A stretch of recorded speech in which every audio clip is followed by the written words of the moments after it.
ses fans sont toujours aussi inquiets. Alors qu'elle devait effectuer son grand retour, Céline Dion a été contrainte de repousser plusieurs fois ses représentations jusqu'à tout annuler. Je n'étais pas prête à parler de ce que j'ai eu à traverser. J'ai été diagnostiquée avec un trouble neurologique très rare, appelé en anglais Stiff Person Syndrome. On ne sait pas encore tout de cette maladie rare, mais on sait maintenant que c'est la cause des spasmes musculaires dont je souffre. Malheureusement, ces spasmes affectent ma vie de tous les jours à plusieurs niveaux.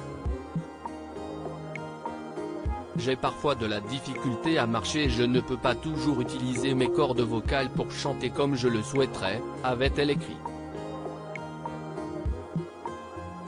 Le 31 janvier dernier, sa sœur, Claudette, avait tenté de rassurer le public de la chanteuse. Je ne voulais pas faire le spectacle du braillage en ligne.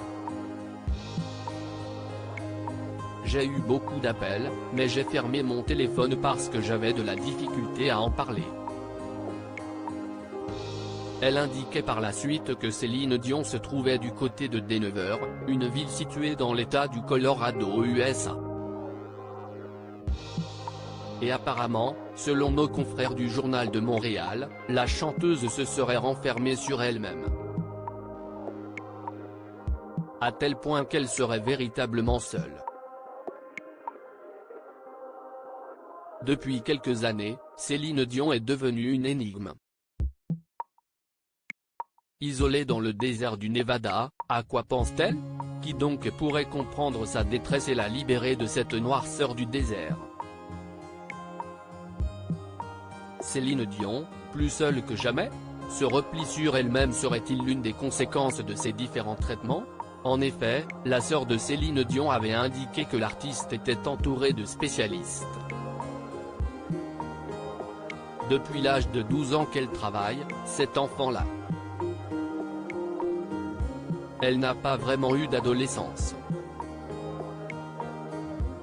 Elle a toujours travaillé. Elle s'est toujours donnée. Si y est un choix, elle ne faisait pas pitié. Mais en même temps, d'avoir donné autant et d'être capable de profiter du reste de ta vie avec tes enfants qui prennent de l'âge. Je ne suis pas capable d'imaginer ça. Elle est tellement à sa place. Plutôt que de pleurer sur son sort, j'essaie de lui envoyer des ondes positives et de faire en sorte qu'un jour, elle remonte sur scène.